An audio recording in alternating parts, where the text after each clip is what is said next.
Engkau dekat, penuh kasih sayang, takkan pernah Engkau biarkan hamba. Saya ingin sampaikan salah satu maksud kita melaksanakan gerakan sholat subuh berjamaah ini adalah mengajak kemana? Mengajak kepada keketakwaan. Karena kunci hidup ini adalah keketakwaan. Kunci sukses hidup baik di dunia maupun di akhirat itu adalah keketakwaan. Karena apa? Dengan ketakwaan inilah kita akan sampai kepada tujuan hidup yang sesungguhnya.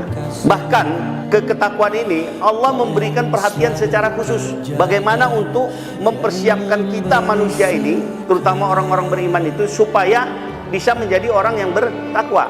Karena ada tujuannya. Kenapa saya katakan demikian?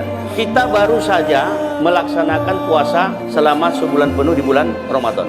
Ada sebuah ayat di dalam Al-Quran, penggalan ayat ini, yang Allah katakan, wal tanzur nafsum ma qaddamat liwat. Dan hendaklah setiap orang, kata Allah, memperhatikan apa-apa yang telah dia lakukan untuk hari esok. Ayat ini mengingatkan kepada kita, Allah itu menghendaki kita dalam kehidupan kita sehari-hari selalu melakukan evaluasi dan evaluasi.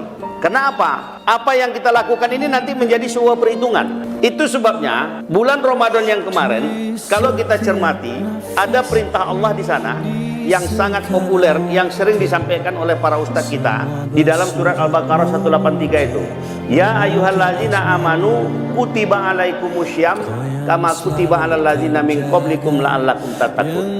Saya ingin mengajak Bapak Ibu sekalian mencermati ayat ini yang kelihatannya sederhana, tetapi ini sungguh memberikan suatu makna yang sangat penting bagi kita di dalam kehidupan di dunia ini. Di sana Allah katakan, ya ayyuhalladzina amanu, hai orang-orang yang beriman.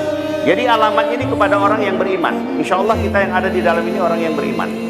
Allah katakan diwajibkan atas kamu berpuasa sebagaimana telah diwajibkan kepada orang-orang sebelum kamu agar kamu bertakwa. Ini kalau saya katakan sebuah metode yang Allah berikan, Allah lakukan untuk dalam rangka mempersiapkan kita ini menjadi orang yang bertakwa.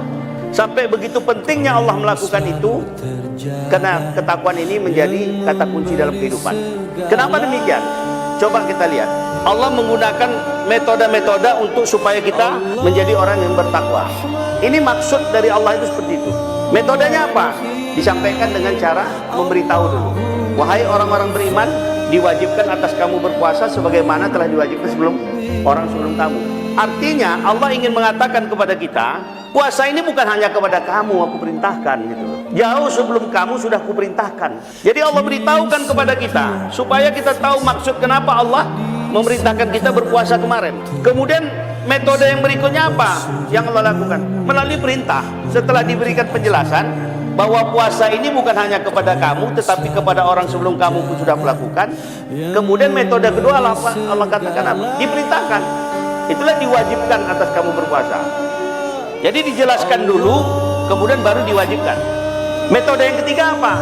Allah berikan rahmat begitu banyak di bulan Ramadan itu supaya kita berlomba-lomba mau melaksanakan puasa dan kegiatan-kegiatan lainnya itu. Punya maksud. Maksud Allah itu apa? Agar kita menjadi orang yang bertakwa. Tidak berhenti kepada maksud itu saja.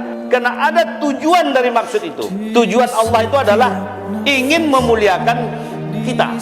Jadi maksudnya selama sebulan kemarin kita melaksanakan puasa di bulan Ramadan, Allah berikan begitu banyak rahmat. Harapannya kita berlomba-lomba masuk ke masjid, melaksanakan segala amal kebaikan, mulai dari kebaikan berpuasa, melaksanakan sholat wajib dan sholat sunnah, melaksanakan infak sedekah dan berbagai macam. Dengan insentif-insentif yang Allah berikan itu, diharapkan selama 1 bulan penuh menjadi kebiasaan bagi kita untuk melakukan amal kebaikan. Kalau ibarat saya, ini merupakan wadah tempat kita latihan selama sebulan kemarin. Bulan puasa itu wadah tempat kita melatih diri. Harapannya setelah 1 bulan kita terbiasa melakukan kebaikan sehingga kita terciptalah menjadi makhluk yang bertakwa. Tujuannya apa? Allah ingin memberikan kemuliaan. Karena Allah katakan di dalam penggalan surat Al-Hujurat 13 itu, inna akramakum indallahi atqakum. Sesungguhnya orang yang paling mulia di sisi Allah itu adalah yang paling takwa. Jadi Allah mempersiapkan kita ini untuk menjadi orang takwa supaya Allah berikan kemuliaan. Saya ingin berikan gambaran kepada Bapak Ibu sekalian. Kalau ASN ataupun mungkin prajurit TNI, untuk dia diberikan sebuah jabatan yang bergengsi, dia disekolahkan dulu, dikursuskan, mungkin 4 bulan, mungkin 6 bulan, disekolahkan, dilatih. Maksudnya apa? Supaya dia memiliki sebuah kemampuan, syarat-syarat. Setelah dia memiliki itu, maka dia akan diberikan sebuah jabatan untuk mengemban jabatan. Jabatan itu pasti jabatan bergengsi yang tidak semua orang memiliki. Diberikan dulu dia bekal-bekal. Allah itu seperti itu. Allah siapkan 1 bulan, di bulan Ramadan itu wadahnya dia siapkan Allah supaya kita menjadi orang bertakwa. Ketika kita sudah menjadi orang bertakwa, Allah akan muliakan.